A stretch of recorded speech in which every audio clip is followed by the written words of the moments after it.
ان الحمد للہ والصلاة والسلام علی رسول اللہ اما بعد اعوذ باللہ السمیع العلیم من الشیطان الرجیم من ہمزہ ونفخہ ونفثہ بسم اللہ الرحمن الرحیم ولا یجرمنکم شنآن قوم علی الا تعدلوا اعدلوا هو اقرب للتقوی۔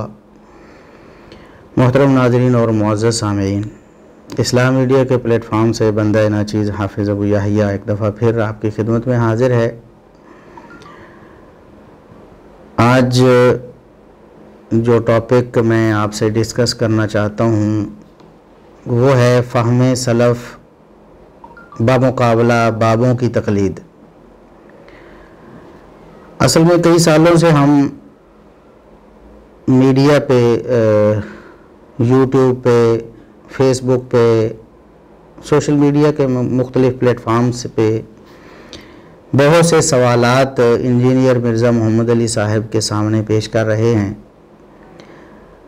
سینکڑوں سے وہ سوالات ہزاروں کی تعداد میں پہنچ چکے ہیں۔ ہمارے ان سوالات میں سے کسی ایک بھی سوال کا جواب مرزا محمد علی انجینئر صاحب نہیں دے سکے۔ ان کے جھوٹ، ان کی خیانتیں، ان کی جہالتیں، ان کی دغا بازیاں، ان کی تحریفات سب ہم عوام کے سامنے پیش کر چکے ہیں، لیکن الحمدللہ کسی ایک بات کا بھی جواب آج تک ان سے نہیں بن پڑا ہے۔ وہ کبوتر کی طرح آنکھیں بند کر کے سمجھتے ہیں کہ شاید میں بچ جاؤں گا، لیکن لوگ الحمدللہ سمجھ رہے ہیں اور جوک در جوک وہ اہل سنہ کے موقف کی طرف، صحابہ کرام کی محبت کی طرف پلٹے آ رہے ہیں الحمدللہ۔ اب پچھلے دنوں مرزا صاحب کی طرف سے ہمارے خلاف ایک کلپ اپلوڈ کیا گیا۔ اس کا عنوان انہوں نے یہ لکھا تھا اپلوڈ کرنے والے نے کہ اہل حدیث کے ناسبی علماء کا نیا عقیدہ۔ ہمیں وہ ناسبی کہتے ہیں، حالانکہ خود مرزا صاحب پہلے یہ کہا کرتے تھے کہ یہ مہذب گالیاں ہیں، یہ علماء کی گالیاں ہیں۔ کسی کو کہنا کہ یہ رافضی ہو گیا ہے، یہ بدعتی ہو گیا ہے، بھی گالیاں انہوں نے ڈیوائز کی ہوئی ہیں لوگوں کو دینے کے لیے، کیا دیتے ہیں جی یہ بدعتی ہو گیا ہے۔ اب ناسبی کا فتویٰ وہ علماء پر لگاتے رہتے ہیں، تو اس وقت انہیں نہیں پتہ چلتا کہ میں یہ مہذب گالیاں دے رہا ہوں۔ بہرحال ہمارا آج جو عنوان ہے وہ یہ ہے کہ کیا واقعی یہ علماء اہل حدیث کا کوئی نیا عقیدہ ہے، یا مرزا محمد علی انجینئر صاحب نے بددیانتی کرتے ہوئے اور ناانصافی کرتے ہوئے جھوٹ بول کر لوگوں کو علماء اہل حدیث سے متنفر کرنے کی کوشش کی ہے۔ جس عقیدے کو نیا کہا گیا ہے اس پر تو ہم انشاءاللہ آئندہ کچھ منٹس میں بات شروع کرنے والے ہیں۔ اس سے پہلے ہم ذرا دلچسپ بات آپ کو بتاتے ہیں، ایک انتہائی دلچسپ بات۔ وہ یہ ہے کہ جب یہ کلپ اپلوڈ کیا گیا نا مرزا صاحب کا، اور اس میں شیخ امن پوری حافظہ اللہ تعالی میرے استاذ گرامی ان کی تصویر بھی لگائی ہے، اور اس کے ساتھ ابن عربی صوفی کی تصویر بھی لگائی ہوئی ہے، اور وہ تصویر لگا کے انہوں نے کلپ کو اپلوڈ کیا ہے، اور اس پر انہوں نے یہ کیپشن لگائی ہے کہ اہل حدیث کے ناسبی علماء کا نیا عقیدہ۔ اب ہم کہتے ہیں کہ یہاں وہ جو محاورہ ہے نا، چور بھی کہے چور چور، وہ بالکل محاورہ صادق آتا ہے۔ کیسے ہم کوئی بھی بات دلیل کے بغیر نہیں کرتے۔ وہاں جو ابن عربی کی تصویر لگائی گئی ہے اور کلپ میں ابن عربی کے بارے میں بات بھی کی گئی ہے، اور ابن عربی کو ہم سے ملایا گیا ہے، ہمارے عقیدے کو بتایا گیا ہے کہ یہ بالکل ابن عربی والا ہی عقیدہ ہے، اور ہمارے طرز عمل کو، ہمارے منہج کو یہ بتانے کی کوشش کی گئی ہے کہ یہ بالکل ابن عربی والا منہج ہے۔ حالانکہ ابن عربی محدثین کرام اور ائمہ دین کے نزدیک ملحد، بے دین اور زندیق شخص تھا۔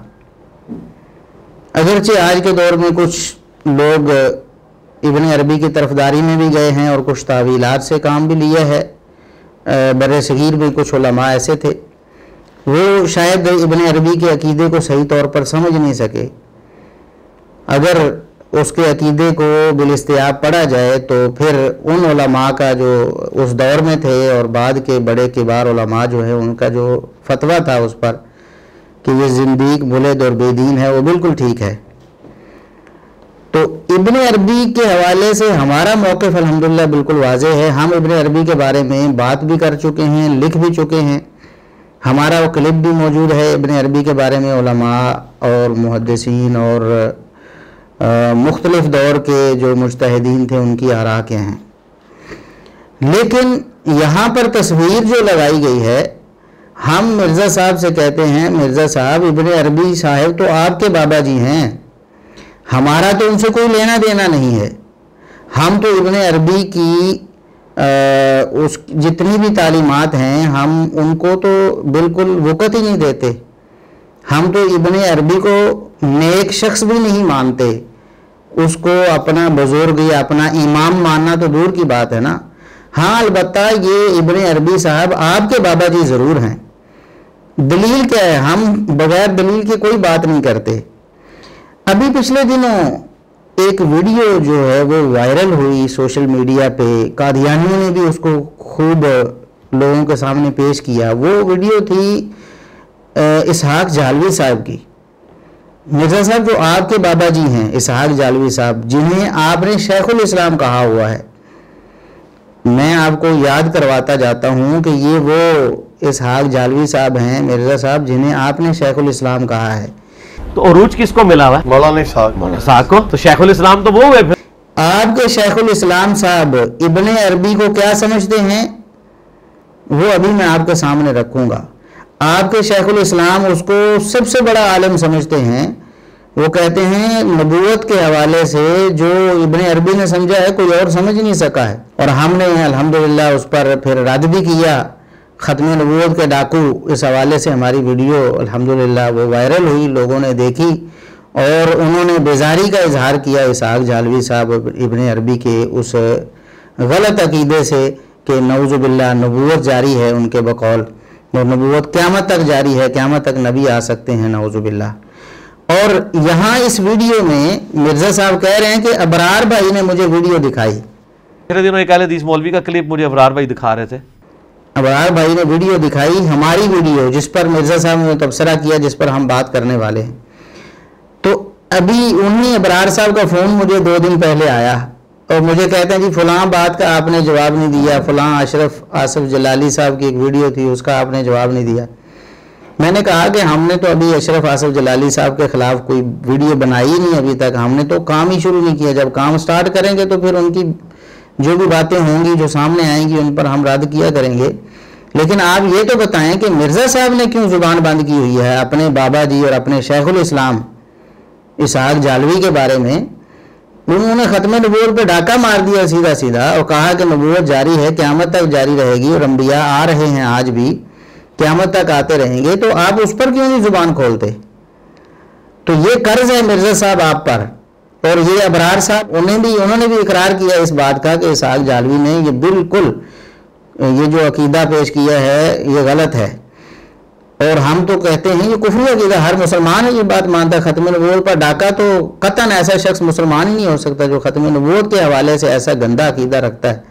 مرزائیوں سے بڑا وہ کافر ہے جو کہتا ہے، مرزائی کہتے ہیں ایک نبی آیا ہے، یہ کہتے ہیں کہ نہیں بے شمار آ رہے ہیں اور آتے رہیں گے نعوذ باللہ۔ مرزائیوں نے جیسے مرزا غلام احمد قادیانی کو نبی مانا ہے نا، ایک ہی نبی مانا ہے، انہوں نے تو بے شمار ہزاروں لاکھوں مان لیے ہیں۔ تو بہرحال یہ پیغام بھی مرزا صاحب تک پہنچ چکا ہے۔ رمضان مبارک میں بھی ہم نے ایک بندے کے ذریعے پیغام پہنچایا، اس نے بھی بتایا کہ میں نے مرزا صاحب کو یہ ویڈیو بھیج دی ہے۔ ابھی کچھ دن پہلے بھی مرزا صاحب کے جو اپنے قریبی ساتھی ہیں ان کے ذریعے ہم نے پیغام پہنچایا ہے۔ اب مرزا صاحب میں اتنی جرت کہاں سے آئے کہ اپنے بابے کے خلاف بولے؟ لوگوں کے بزرگوں کے خلاف تو بولتے ہیں۔ ہمارے بزرگ ہیں صحابہ کرام، اہل السنہ والجماعہ کے تمام جتنے مکاتب فکر ہیں سب کے اتفاقی طور پر صحابہ کرام ان کے بزرگ ہیں، ان کے خلاف اپنی زبان جو ہے نا وہ دراز کرتے ہیں، ان کو بدعتی اور نعوذ باللہ پتہ نہیں کیا کیا ان کے خلاف طوفان بدتمیزی برپا کرتے ہیں۔ لیکن اپنا بابا جب ختم نبوت کا ڈاکو بن گیا تو زبان کو انہوں نے سی لیا ہے، منہ بند کر لیا ہے بالکل، اب زبان کو حرکت نہیں دے رہے۔ اب کریں تو کیا کریں؟